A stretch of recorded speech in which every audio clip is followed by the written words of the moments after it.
ਜਿਹੜਾ ਸਰਕਾਰ ਦਾ ਸੱਤਾ ਦਾ ਇੱਕ ਰੋਹ ਹੈ ਉਹ ਝਲਕਦਾ ਸਾਫ਼ ਦਿਖਾਈ ਦਿੰਦਾ।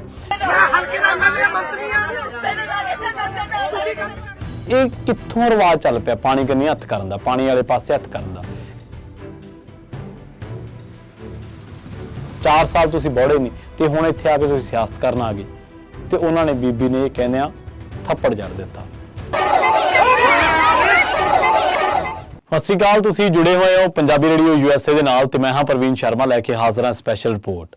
ਦੋਸਤੋ, ਪੰਜਾਬ ਦੇ ਵਿੱਚ ਜਿਹੜੇ ਹਾਲਾਤ ਨੇ ਕਿਸੇ ਤੋਂ ਲੁਕੇ ਨਹੀਂ ਹੈ ਤੇ ਇਹਨਾਂ ਹਾਲਾਤਾਂ ਦੇ ਦਰਮਿਆਨ ਰਾਹਤ ਕਾਰਜ ਜਾਰੀ ਨੇ। ਕੋਈ ਜਿਸ ਕਿਸੇ ਦੀ ਵੀ ਜਿਵੇਂ ਵਾਹ ਲੱਗਦੀ ਹੈ, ਜਿਵੇਂ ਹੁਣ ਕੁਝ ਨੌਜਵਾਨ ਵੀਰ ਆਏ ਨੇ ਉਹਨਾਂ ਨੇ ਪਨੀਰੀਆਂ, ਜੋ ਪ੍ਰਭਾਵਿਤ ਕਿਸਾਨ ਨੇ ਸਾਡੇ ਜਿਨ੍ਹਾਂ ਦੀਆਂ ਫਸਲਾਂ ਝੋਨੇ ਮਰ ਗਏ ਆ, ਹੋਰ ਫਸਲਾਂ ਮਰ ਗਈਆਂ, ਉਹਨਾਂ ਵਾਸਤੇ ਪਨੀਰੀਆਂ ਬੀਜਣੀਆਂ ਸ਼ੁਰੂ ਕੀਤੀਆਂ। ਇਸੇ ਤਰ੍ਹਾਂ ਕੋਈ ਵੈਟਰਨਰੀ ਡਾਕਟਰ ਸੇਵਾ ਦੇ ਵਿੱਚ ਆ ਰਿਹਾ, ਕੋਈ ਕਿਸ ਤਰੀਕੇ ਨਾਲ ਕੋਈ ਸੁੱਕੀਆਂ ਰਸਦਾਂ ਲੈ ਕੇ ਆ ਰਿਹਾ, ਕੋਈ ਲੰਗਰ ਪੱਕਿਆ ਪਕਾਇਆ ਲੈ ਕੇ ਆ ਰਿਹਾ। ਹਰ ਤਰ੍ਹਾਂ ਦਾ ਹੀਲਾ ਲੋਕ ਕਰਦੇ ਨੇ, ਮਨੁੱਖਤਾਵਾਦੀ। ਔਰ ਇਹਦੇ ਵਿੱਚ ਕੋਈ ਦੋ ਰਾਏ ਨਹੀਂ ਕਿ ਜਿਹੜੀਆਂ ਪੰਥਕ ਸਿਰਮੌਰ ਜਥੇਬੰਦੀਆਂ ਨੇ ਉਹ ਵੀ ਆਈਆਂ ਨੇ ਤੇ ਸਮਾਜਿਕ ਜਥੇਬੰਦੀਆਂ ਵੀ ਆਈਆਂ ਨੇ। ਜਿਹੜੇ ਆਏ ਨੇ ਉਹਨਾਂ ਨੂੰ ਉਹਨਾਂ ਦੇ ਕੰਮ ਨੂੰ ਸਜਦਾ ਵਾ। ਸਰਕਾਰ ਦੇ ਵੀ ਉਪਰਾਲੇ ਜਿਹੜੇ ਨੇ ਉਹ ਜਾਰੀ ਨੇ, ਪਰ ਇਸੇ ਦਰਮਿਆਨ ਸਰਕਾਰੀ ਨੁਮਾਇੰਦਿਆਂ ਤੋਂ ਆਪਾਂ ਆਮ ਤੌਰ ਤੇ ਉਮੀਦ ਕਰਦੇ ਹਾਂ ਕਿ ਇਹ ਵਿਪਤਾ ਦੇ ਸਮੇਂ ਰਾਹਤ ਦੇਣਗੇ ਸਾਨੂੰ ਤੇ ਸਾਡਾ ਵਿਪਤਾ ਦੇ ਸੰਕਟ ਦੇ ਸਮੇਂ ਹੱਥ ਫੜਨਗੇ। ਪਰ ਇਹ ਲੋਕ ਉਹਨਾਂ ਕਸੌਟੀਆਂ ਤੇ ਖਰੇ ਨਹੀਂ ਉਤਰਦੇ। ਤੁਸੀਂ ਦੇਖੋ ਕਿ ਅੱਜ ਤੋਂ 2 ਮਹੀਨੇ ਪਹਿਲਾਂ ਜਿਹੜੇ ਲੋਕ ਇਹਨਾਂ ਲੀਡਰ ਰੌਲਾ ਪਾਉਂਦੇ ਹੁੰਦੇ ਸੀ, ਸਾਡੇ MLA ਜਾਂ MP, ਉਹ ਜੇ ਕਿਤੇ ਤੁਹਾਨੂੰ ਦਿਖਿਆ ਤਾਂ ਉੱਥੇ ਦੱਸ ਦਿਓ। ਤੇ ਜਿਹੜੇ ਦਿਖੇ ਉਹਨਾਂ ਦੇ ਆਪਦੇ ਕਾਰਨਾਮੇ ਨਹੀਂ ਸੂਤ ਆਉਂਦੇ। ਇੱਕ ਆਮ ਆਦਮੀ ਪਾਰਟੀ ਦੇ MLA ਦੇਵਮਾਨ, ਉਹ ਤੁਸੀਂ ਦੇਖੋ ਕਿ ਸੋਸ਼ਲ ਮੀਡੀਆ ਤੇ ਕਿੰਨੀਆਂ ਉਹਦੀਆਂ ਫੋਟੋ ਵੀਡੀਓ ਟ੍ਰੈਂਡ ਕਰ ਰਹੀਆਂ ਨੇ ਅੱਜ ਕੱਲ੍ਹ। ਤੇ ਹਰੇਕ ਥਾਂ ਜਿੱਥੇ MLA ਸਾਹਿਬ ਜਾਂਦੇ ਨੇ ਉੱਥੇ ਜਾ ਕੇ ਪਾਣੀ ਨਹੀਂ ਹੱਥ ਕਰ ਦਿੰਦੇ ਨੇ। ਇਹ ਕਿੱਥੋਂ ਰਿਵਾਜ ਚੱਲ ਪਿਆ ਪਾਣੀ ਕੰਨੀ ਹੱਥ ਕਰਨ ਦਾ, ਪਾਣੀ ਵਾਲੇ ਪਾਸੇ ਹੱਥ ਕਰਨ ਦਾ? MLA ਸਾਹਿਬ ਤੁਸੀਂ ਚੁਣੇ ਹੋਏ ਨੁਮਾਇੰਦੇ ਹੋ, ਤੁਸੀਂ ਉੱਥੇ ਕੋਈ ਜਿਹੜਾ ਪ੍ਰਸ਼ਾਸਨਿਕ ਅਮਲਾ ਵਾ ਤੁਸੀਂ ਉਹਨੂੰ ਸੱਦੋ, ਉਹ ਤੋਂ ਜਵਾਬਦੇਹੀ ਤਲਬ ਕਰੋ, ਉਹਨੂੰ ਪੁੱਛੋ ਕਿ ਕੀ ਹੱਲ ਹੋ ਸਕਦਾ ਵਾ, ਉਹਦੇ ਨਾਲ ਰਾਬਤਾ ਕਰੋ, ਲੋਕਾਂ ਨੂੰ ਥੋੜਾ ਜਿਹਾ ਟਿਕਾ ਕਰਾਓ ਕਿ ਬਈ ਆਹ ਕੰਮ ਅਸੀਂ ਕਰ ਰਹੇ ਹਾਂ, ਆਹ ਤੁਹਾਡੇ ਫਾਇਦੇ ਦੇ ਆ, ਆਹ ਤੁਹਾਡੇ ਨੁਕਸਾਨ ਦੇ ਆ, ਇੰਨੇ ਦਿਨਾਂ 'ਚ ਇੰਨਾ ਪਾਣੀ ਇੰਨੇ ਫੁੱਟ ਥੱਲੇ ਹੋ ਜਾਊਗਾ ਕਿਉਂਕਿ ਫਲਾਂ ਥਾਂ ਤੇ ਇੰਨੇ ਕਾਰਜ ਜਿਹੜੇ ਆ ਉਹ ਚੱਲਦੇ ਆ। ਇਹ ਹੁੰਦਾ ਕੰਮ ਨੁਮਾਇੰਦਿਆਂ ਦਾ ਕਿ ਪ੍ਰਸ਼ਾਸਨਿਕ ਅਮਲੇ ਦੇ ਨਾਲ, ਚਾਹੇ ਉਹ SDM ਹੈ, ਚਾਹੇ ਉਹ DC ਹੈ, ਚਾਹੇ ਉਹ NDF ਦੀਆਂ ਟੀਮਾਂ ਨੇ, ਚਾਹੇ ਉਹ ਹੋਰ ਪੰਜਾਬ ਪੁਲਿਸ ਰਾਹਤ ਕਾਰਜ ਦੇ ਵਿੱਚ ਲੱਗੀ ਹੈ, ਜਿਹੜਾ ਲੋਕਲ ਅਮਲਾ ਜਿੰਨਾ ਵੀ ਪ੍ਰਸ਼ਾਸਨ ਦਾ, ਤਾਂ ਉਹਨਾਂ ਨਾਲ ਰਾਬਤਾ ਕਾਇਮ ਕਰਕੇ, ਉਹਨਾਂ ਤੋਂ ਰਿਪੋਰਟ ਲੈ ਕੇ, ਉਹਨਾਂ ਦੇ ਨਾਲ ਜਿਹੜੀ ਰਾਬਤਾ ਕਾਇਮ ਕਰਕੇ, ਉਹਨਾਂ ਦੇ ਨਾਲ ਗੱਲਬਾਤ ਕਰਕੇ, ਉਹਨਾਂ ਤੋਂ ਸੁਝਾਅ ਲੈ ਕੇ ਤੇ ਉਹਨਾਂ ਨੂੰ ਫਿਰ ਇੰਪਲੀਮੈਂਟ ਕਰਨਾ। ਇਹ ਇੱਕ ਨੁਮਾਇੰਦੇ ਦਾ ਕੰਮ ਹੁੰਦਾ, ਸਰਕਾਰ ਦੇ ਨੁਮਾਇੰਦੇ ਦਾ। ਪਰ ਨੁਮਾਇੰਦੇ ਤਾਂ ਗਾਰੇ ਦੇ ਗੋਡੇ ਗਾਰੇ 'ਚ ਤੁਰੇ ਫਿਰਦੇ ਆ ਤੇ ਉੱਥੇ ਫੋਟੋਆਂ ਖਿੱਚੀ ਜਾਂਦੇ ਆ, ਕਰੋੜਾ ਜਿਹਾ ਚੱਕ ਲਿਆ, ਕਦੇ ਕੁਛ ਕਰੀ ਜਾਂਦੇ ਆ। ਪਰ ਤੁਹਾਨੂੰ ਪਤਾ ਵਾ ਕਿ ਇਹ ਇੱਕ ਇਹਨਾਂ ਦੇ MLA ਤੇ ਮੰਤਰੀ ਨੇ ਇਦੋਂ ਵੀ ਗਾਂਹ ਛਾਲ ਮਾਰੀ ਹੈ। ਉਹਨੇ ਜੋੜਾ ਮਾਜਰਾ ਸਾਹਿਬ ਉਹੀ ਨੇ ਜਿਹੜੇ ਇੱਕ ਵਾਰੀ VC ਨੂੰ ਗੱਦਿਆਂ ਤੇ ਲਟਾਉਣ ਦੇ ਮਾਮਲੇ ਦੇ ਵਿੱਚ ਅੱਗੇ ਆਏ ਸੀ। ਔਰ ਉਸ ਮਾਮਲੇ ਦੇ ਵਿੱਚ ਮੈਂ ਬੇਸ਼ੱਕ ਇਹਨਾਂ ਦਾ ਸਰਕਾਰ ਦਾ ਕ੍ਰਿਟਿਕ ਹੈ, ਪਰ ਇੱਕ ਗੱਲ ਤੇ ਸਾਨੂੰ ਜਾ ਕੇ ਰਾਏ ਇੱਕ ਵੀ ਕਰਨੀ ਪਊਗੀ ਵੀ ਉਹ ਜਿਹੜੇ VC ਸਾਹਿਬ ਸੀਗੇ, ਠੀਕ ਹੈ, ਉਹ ਭਲੇ ਪੁਰਸ਼ ਹੋਣਗੇ, ਪਰ ਜਿਹੜੇ ਗੱਦੇ ਤੇ ਇੱਕ ਮਰੀਜ਼ ਪੈਂਦਾ ਵਾ ਤੇ ਉਹਦੇ ਤੇ ਉਹਨਾਂ ਨੂੰ ਪੈਣ 'ਚ ਕੀ ਹਰਜ਼ ਹੈ? ਸੋ ਉਹਨਾਂ ਦੀ ਹੇਠੀ ਹੋ ਗਈ। ਉਸ ਤੋਂ ਬਾਅਦ ਤੁਹਾਨੂੰ ਪਤਾ ਹੀ ਸਾਰਾ ਪ੍ਰਕਰਨ। ਜੋੜਾ ਮਾਜਰਾ ਸਾਹਿਬ ਇੱਕ ਵਾਰੀ ਫਿਰ ਵਿਵਾਦਾਂ ਦੇ ਵਿੱਚ ਆ ਗਏ ਨੇ। ਅਸਲ ਦੇ ਵਿੱਚ ਜੈ ਇੰਦਰ ਕੌਰ ਜਿਹੜੇ ਕਿ ਕੈਪਟਨ ਸਾਹਿਬ ਦੇ ਧੀ ਨੇ, ਉਹ ਪਿੰਡਾਂ ਦੇ ਵਿੱਚ ਰਾਹਤ ਕਾਰਜ ਕਰ ਰਹੇ ਸੀਗੇ। ਹੁਣ ਉੱਥੇ ਰਾਹਤ ਕਾਰਜ ਕਰਨ ਦੇ ਦਰਮਿਆਨ ਉੱਥੇ ਇਹਨਾਂ ਦੋਨਾਂ ਲੀਡਰਾਂ ਦੀ ਤਲਖ ਕਲਾਮੀ ਹੋਈ ਹੈ। ਅੱਗੇ ਤੁਸੀਂ ਪਿੰਡਾਂ 'ਚ ਤਲਖ ਕਲਾਮੀ ਕੀ ਹੋਈ ਆ? ਉਹ ਬੀਬੀ ਦਾ ਟਰੈਕਟਰ ਦੇ ਉੱਤੇ ਚੜ੍ਹ ਗਈ ਤੇ ਟਰੈਕਟਰ ਨੂੰ ਰੇਸ ਦਿੱਤੀ, ਉਹਨੇ ਦਿੱਤੀ ਹੈ ਜਾਂ ਟਰੈਕਟਰ ਦੇ ਡਰਾਈਵਰ ਨੇ ਦਿੱਤੀ ਹੈ, ਉਹਦਾ ਨਹੀਂ ਪਤਾ ਹਲੇ। ਪਰ ਜੋੜਾ ਮਾਜਰਾ ਸਾਹਿਬ ਲਗਾਤਾਰ ਉਹਦੇ ਤੇ ਦਬਾਅ ਪਾ ਰਿਹਾ ਕਿ ਚੱਲ ਨੰਗਾ ਅੱਗੇ ਕਰ ਅੱਗੇ। ਇਸ ਤਰ੍ਹਾਂ ਦੀ ਤਲਖ ਕਲਾਮੀ ਦੋਨਾਂ ਲੀਡਰਾਂ ਦੇ ਦਰਮਿਆਨ ਹੋਈ ਹੈ, ਜਿਹੜੀਆਂ ਵੀਡੀਓਜ਼ ਅਸੀਂ ਦੇਖ ਰਹੇ ਹਾਂ। ਔਰ ਬਿਲਕੁਲ ਉਸ ਪੱਧਰ ਦੀ ਜੋ ਸਾਡੀ ਮੱਛੀ ਮਾਰਕੀਟ ਦੇ ਵਿੱਚ ਹੁੰਦੀ ਹੈ, ਜੋ ਸਾਡੀ ਆਮ ਗਲੀਆਂ ਦੇ ਵਿੱਚ ਹੁੰਦੀ ਹੈ।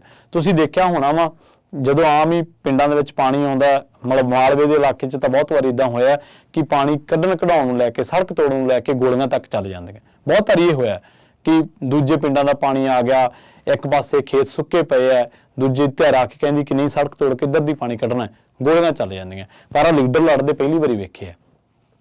ਇਹਨਾਂ ਨੂੰ ਦੋਨੇ ਨਾ, ਇਹ ਜਿਹੜੇ ਲੀਡਰ ਨੇ, ਜੋੜਾ ਮਾਜਰਾ ਸਾਹਿਬ ਤਾਂ ਮੰਤਰੀ ਰਹੇ ਨੇ, ਮੰਤਰੀ ਹੈਗੇ ਨੇ, ਤੇ ਪਰ ਜਿਹੜੀ ਬੀਬੀ ਜੈ ਇੰਦਰ ਕੌਰ, ਇਹਨਾਂ ਨੂੰ ਥੋੜਾ ਸਿਆਣਪ ਤੋਂ ਕੰਮ ਲੈਣਾ ਚਾਹੀਦਾ ਵਾ। ਲੋਕ ਉਡੀਕ ਰਹੇ ਨੇ ਕਿ ਕਦੋਂ ਸਾਡਾ ਕੋਈ ਚੁਣਿਆ ਨੁਮਾਇੰਦਾ ਆਊਗਾ, ਕਦੋਂ ਕੋਈ DC ਸਾਹਿਬ ਆਉਣਗੇ, ਕਦੋਂ ਕੋਈ SDM ਆਊਗਾ ਤੇ ਸਾਨੂੰ ਦੱਸੂਗਾ ਕਿ ਭਾਈ ਪਾਣੀ ਕਦੋਂ ਨਿਕਲਣਾ, ਸਾਨੂੰ ਦੱਸੂਗਾ ਕਿ ਭਾਈ ਜਦੋਂ ਤੁਹਾਨੂੰ ਕੋਈ ਖਾਣ ਵਾਸਤੇ ਚੀਜ਼ਾਂ ਦੀ ਲੋੜ ਹੈ, ਜਾਂ ਤੁਹਾਡੇ ਪਸ਼ੂ ਡੰਗਰ ਨੂੰ ਹਰੇ ਚਾਰੇ ਦੀ ਲੋੜ ਹੈ, ਜਾਂ ਕੋਈ ਵੈਟਰਨਰੀ ਡਾਕਟਰਾਂ ਦੀ ਲੋੜ ਹੈ, ਜਾਂ ਕੋਈ ਹੋਰ ਅਮਲੇ ਦੀ ਲੋੜ ਹੈ, ਤਾਂ ਉਹ ਸਾਨੂੰ ਪੁੱਛੂਗਾ ਤੇ ਸਾਨੂੰ ਦੱਸੂਗਾ ਕਿ ਇੰਨੇ ਟਾਈਮ ਤੱਕ ਆ ਰਿਹਾ। ਇਹੀ ਉਮੀਦ ਕਰਦੇ, ਇਹੀ ਤਵੱਕੁ ਕਰਦੇ ਹਾਂ। ਹੋਰ ਗੱਡੀਆਂ ਦੇ ਹੂਟਰ ਕਿਹੜਾ ਲੋਕਾਂ ਨੇ ਸੁਣੇ ਨਹੀਂ ਪਹਿਲਾਂ, ਪਰ ਇਹ ਉੱਥੇ ਆਉਂਦੇ ਨੇ ਦੋਨੇ ਜਣੇ। ਬੀਬੀ ਉਹ ਪਹਿਲਾਂ ਰਾਹਤ ਕਾਰਜ ਕਰ ਰਹੀ ਹੁੰਦੀ ਹੈ ਤੇ ਇਹ ਆ ਕੇ ਜੋੜਾ ਮਾਜਰਾ ਸਾਹਿਬ ਉਹਦੇ ਨਾਲ ਤੂੰ ਮੈਂ ਇੱਕ ਵਾਰੀ ਕਰਨ ਲੱਗ ਪੈਂਦੇ ਨੇ, ਤੇ ਉਹਨਾਂ ਦੀ ਗੱਲਬਾਤ ਦੇ ਵਿੱਚੋਂ ਜਿਹੜਾ ਸਰਕਾਰ ਦਾ ਸੱਤਾ ਦਾ ਇੱਕ ਰੋਹ ਹੈ ਉਹ ਝਲਕਦਾ ਸਾਫ਼ ਦਿਖਾਈ ਦਿੰਦਾ। ਬੇਸ਼ੱਕ ਆਪਾਂ ਇੱਕ ਟਾਈਮ ਲਈ ਮੰਨ ਲੈਂਦੇ ਹਾਂ ਕਿ ਬੇਸ਼ੱਕ ਉਹ ਬੀਬੀ ਗਲਤ ਕਰ ਰਹੇ ਸੀ, ਜਾਂ ਉਹ ਇਹਨਾਂ ਦੇ ਹਲਕੇ 'ਚ ਕਰ ਰਹੇ ਸੀ, ਜਾਂ ਕਿਤੇ ਵੀ ਕਰ ਰਹੇ ਸੀ ਕੰਮ, ਤਾਂ ਉਹਨਾਂ ਨੂੰ ਇੱਕ ਸਿੱਧੇ ਤਰੀਕੇ ਨਾਲ ਸਮਝਾਇਆ ਵੀ ਜਾ ਸਕਦਾ ਜਿੱਥੇ ਤੁਹਾਡੀ ਕਿਸੇ ਨਾਲ ਵਖਰੇਵਾਂ ਵਾ। ਪਰ ਇਹ ਉੱਥੇ ਤੂੰ ਮੈਂ ਤੋਂ ਉਤਰਿਆ ਤੇ ਮੰਤਰੀ ਸਾਹਿਬ ਨੇ ਗੁੱਸੇ ਦੇ ਵਿੱਚ ਆ ਕੇ, ਉਹ ਬੀਬੀ ਵੀ ਘੱਟ ਨਹੀਂ ਰਹੇ, ਉਹਨਾਂ ਨੇ ਵੀ ਉਹੀ ਕੰਮ ਕੀਤਾ ਜਿਹੜਾ ਇੱਕ ਲੜਾਈ ਦੇ ਵਿੱਚ ਦੋਨਾਂ ਧਿਰਾਂ ਇੱਕ ਦੂਜੇ ਨੂੰ ਬੋਲਦੀਆਂ ਜਿਵੇਂ ਵੀ ਸੰਬੋਧਨ ਹੁੰਦੇ ਨੇ ਉਸੇ ਤਰ੍ਹਾਂ ਦਾ।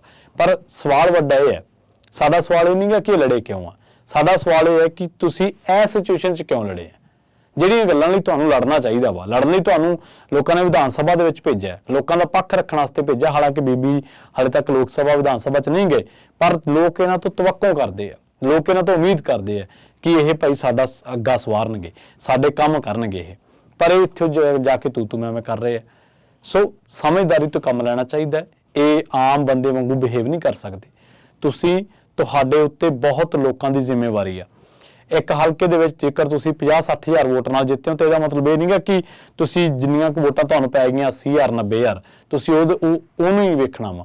ਤੁਸੀਂ ਸਾਰੇ ਹਲਕੇ ਦੇ ਨੁਮਾਇੰਦੇ ਹੋ, ਔਰ ਬਿਨਾਂ ਕਿਸੇ ਪੱਖਪਾਤ ਦੇ ਕਿ ਇਹਨਾਂ ਪਿੰਡਾਂ 'ਚ ਵੋਟ ਘੱਟ ਪਈ ਹੈ ਜਾਂ ਇਹਨਾਂ 'ਚ ਜ਼ਿਆਦਾ ਪਈ ਹੈ। ਤੁਹਾਡਾ ਕੰਮ ਹੈਗਾ ਕਿ ਸਾਰੇ ਏਰੀਏ ਨੂੰ ਉਵੇਂ ਦੇਖਣਾ ਵਾ। ਔਰ ਤੁਸੀਂ ਉੱਥੇ ਝੱਜੂ ਪਾ ਰਹੇ ਹੋ, ਦੋਨੇ ਜਾਣੇ ਲੜ ਰਹੇ ਹੋ, ਦੋਨਾਂ ਹੀ ਜਣਾਂ ਨੂੰ ਸਲਾਹ ਵਾ ਕਿ ਇਹ ਲੜਾਈ ਦੇ ਵਿੱਚ ਬਹਿਸ ਮੁਬਾਹਿਸਾ ਜਿਹੜਾ ਬਾਅਦ 'ਚ ਕਰ ਲਓ, ਪਹਿਲਾਂ ਰਾਹਤ ਕਾਰਜ ਹੋ ਲੈਣ ਦਿਓ, ਨਿਬੜ ਲੈਣ ਦਿਓ। ਅਗਲੀ ਜਿਹੜੀ ਘਟਨਾ ਵਾ ਉਹ ਹਰਿਆਣੇ ਦੀ ਹੈ। ਅਸਲ ਦੇ ਵਿੱਚ ਹਰਿਆਣੇ ਦੇ ਵਿੱਚ ਇੱਕ ਵਿਧਾਇਕ ਜੇਜੇਪੀ ਦਾ ਉਹ ਗਿਆ ਸੀ ਹੜ੍ਹ ਪ੍ਰਭਾਵਿਤ ਇਲਾਕਿਆਂ ਦੇ ਵਿੱਚ ਜਾਇਜ਼ਾ ਲੈਣ। ਲੋਕ ਇੰਨੇ ਤੰਗ ਸੀਗੇ, ਲੋਕ ਇੰਨੇ ਗੁੱਸੇ ਦੇ ਵਿੱਚ ਸੀਗੇ ਕਿ ਇੱਕ ਬੀਬੀ ਨੇ ਉਸ ਵਿਧਾਇਕ ਦੇ ਥੱਪੜ ਜੜ ਦਿੱਤਾ ਤੇ ਵੀਡੀਓ ਟਵਿੱਟਰ ਤੇ ਟ੍ਰੈਂਡ ਕਰ ਰਹੀ ਹੈ। ਘਟਨਾ ਕਿੱਥੇ ਵਾਪਰੀ ਹੈ? ਹਰਿਆਣੇ ਦੇ ਵਿੱਚ ਵਾਪਰੀ ਹੈ। ਜਨਨਾਇਕ ਜਨਤਾ ਪਾਰਟੀ, ਜਿਹਨੂੰ ਅਸੀਂ ਜੇਜੇਪੀ ਕਹਿ ਦਿੰਦੇ ਹਾਂ, ਉਹਦਾ ਐਮਐਲਏ ਸੀਗਾ ਈਸ਼ਵਰ ਸਿੰਘ। ਉਹ ਹੜ੍ਹ ਪ੍ਰਭਾਵਿਤ ਇਲਾਕਿਆਂ ਦੇ ਵਿੱਚ ਜਾਂਦਾ ਜਿੱਥੇ ਪਾਣੀ ਆਉਂਦਾ, ਘੋਲਾ ਇਲਾਕਾ ਵਾ, ਉੱਥੇ ਜਾਂਦਾ ਉਹ। ਇੱਥੇ ਜਦੋਂ ਲੋਕਾਂ ਦੇ ਨਾਲ ਰਾਬਤਾ ਕਰ ਰਿਹਾ ਸੀ, ਲੋਕ ਗੁੱਸੇ ਦੇ ਵਿੱਚ ਹੈ, ਲੋਕਾਂ ਦੇ ਵਿੱਚ ਮਨਾਂ ਦੇ ਵਿੱਚ ਰੋਸ ਹੈ ਕਿ ਯਾਰ ਸਾਡੀ ਸਿਆਸਤਕਾਰੀ ਕੁਛ ਨਹੀਂ। ਤਾਂ ਉਹਨਾਂ ਨੇ ਕਿਹਾ ਕਿ ਐਮਐਲਏ ਸਾਹਿਬ ਤੁਹਾਨੂੰ ਪਤਾ ਵਾ ਕਿ ਆਉਣ ਵਾਲੇ ਦਿਨਾਂ ਦੇ ਵਿੱਚ ਵੋਟਾਂ ਵਾ, ਤੁਸੀਂ ਉਹਨਾਂ ਵੋਟਾਂ ਦੇ ਮੱਦੇਨਜ਼ਰ ਸਾਡੇ ਕੋਲੇ ਆ ਗਏ ਆ, ਪਰ ਤੁਸੀਂ 2 ਦਿਨ ਕਿੱਥੇ ਸੀ? ਪਾਣੀ ਤਾਂ ਪਿਛਲੇ 3-4 ਦਿਨਾਂ ਤੋਂ ਇੱਥੇ ਚੜਿਆ ਹੋਇਆ ਸਾਡੇ ਇਲਾਕਿਆਂ ਦੇ ਵਿੱਚ। 4 ਸਾਲ ਤੁਸੀਂ ਬੋੜੇ ਨਹੀਂ ਤੇ ਹੁਣ ਇੱਥੇ ਆ ਕੇ ਤੁਸੀਂ ਸਿਆਸਤ ਕਰਨ ਆ ਗਏ। ਤੇ ਉਹਨਾਂ ਨੇ ਬੀਬੀ ਨੇ ਇਹ ਕਹਿੰਦਿਆਂ ਥੱਪੜ ਜੜ ਦਿੱਤਾ। ਹਾਲਾਂਕਿ ਥੱਪੜ ਮਾਰਨਾ ਇਖਲਾਕੀ ਤੌਰ ਤੇ ਸਹੀ ਨਹੀਂ ਹੈ। ਐਮਐਲਏ ਤੱਕ ਕਿ ਕਿਸੇ ਮੈਂਬਰ, ਕਿਸੇ ਪਬਲਿਕ ਪਲੇਸ ਤੇ ਕਿਸੇ ਬੰਦੇ, ਆਮ ਇਨਸਾਨ, ਬੱਚੇ ਨੂੰ ਵੀ ਮਾਰਨਾ ਗਲਤ ਹੋ ਸਕਦਾ, ਪਰ ਇਹ ਲੋਕਾਂ ਦਾ ਗੁੱਸਾ ਵਾ। ਤੁਸੀਂ ਉਹਨੂੰ ਨਿੰਦ ਲਓ, ਕਰ ਲਓ, ਜੋ ਵੀ ਹੈ। ਪਰ ਈਸ਼ਵਰ ਸਿੰਘ ਨੇ ਉਹ ਜਿਹੜਾ ਗੁੱਸਾ ਸੀ ਉਹ ਪੀਤਾ, ਲੋਕਾਂ ਦੇ ਰੋਹ ਨੂੰ ਦੇਖਦਾ, ਜਾਂ ਕਹਿ ਲਓ ਵੋਟਾਂ ਨੂੰ ਦੇਖਦੇ ਆ। ਪਰ ਇਹ ਅਸਲ ਦੇ ਵਿੱਚ ਜੇ ਅਸੀਂ ਥੱਪੜ ਤੇ ਚਰਚਾ ਨਾ ਕਰੀਏ, ਅਸੀਂ ਲੋਕਾਂ ਦੇ ਗੁੱਸੇ ਦੀ ਚਰਚਾ ਕਰੀਏ ਤਾਂ ਬਿਹਤਰ ਹੋਊਗਾ। ਅਸਲ ਦੇ ਵਿੱਚ ਘਟਨਾ ਇੰਨੀ ਨਹੀਂ ਹੈ ਕਿ ਥੱਪੜ ਵੱਜਿਆ ਇੱਕ ਐਮਐਲਏ ਦੇ। ਘਟਨਾ ਦੇ ਪਿੱਛੇ ਕਾਰਨ ਨੇ, ਘਟਨਾ ਪਿੱਛੇ ਲੋਕਾਂ ਦਾ ਰੋਹ ਹੈ, ਘਟਨਾ ਪਿੱਛੇ ਲੋਕਾਂ ਦੇ ਵਿੱਚ ਰੋਸ ਦੀ ਲਹਿਰ ਹੈ ਜਿਹੜੀ ਉਹ ਸਰਕਾਰ ਤੋਂ ਤਵੱਕੋਂ ਕਰਦੇ ਆ। ਜੇਜੇਪੀ ਖੱਟਰ ਸਰਕਾਰ ਦੇ ਵਿੱਚ ਭਾਈਵਾਲ ਹੈ, ਤੇ ਜੇਕਰ ਕੋਈ ਐਮਐਲਏ 4 ਸਾਲ ਨਹੀਂ ਬੋੜਿਆ ਤਾਂ ਲੋਕਾਂ ਨੂੰ ਭਾਵੇਂ ਥੱਪੜ ਮਾਰਨ ਦਾ ਤਾਂ ਹੱਕ ਨਹੀਂਗਾ, ਪਰ ਲੋਕਾਂ ਨੂੰ ਇਹ ਪੁੱਛਣ ਦਾ ਤਾਂ ਹੱਕ ਹੈ ਕਿ ਭਾਈ 4 ਸਾਲ ਕਿੱਥੇ ਸੀ, ਜਾਂ 3 ਦਿਨਾਂ ਤੋਂ ਪਾਣੀ 2 ਦਿਨਾਂ ਤੋਂ ਆਇਆ ਹੋਇਆ, ਉਦੋਂ ਤੁਸੀਂ ਕਿੱਥੇ ਸੀ? ਸੋ ਇਸੇ ਦਰਮਿਆਨ ਉਹ ਬੀਬੀ ਨੇ ਆਪਾ ਗਵਾਲਿਆ ਤੇ ਐਮਐਲਏ ਈਸ਼ਵਰ ਸਿੰਘ ਦੇ ਥੱਪੜ ਜੜ ਦਿੱਤਾ।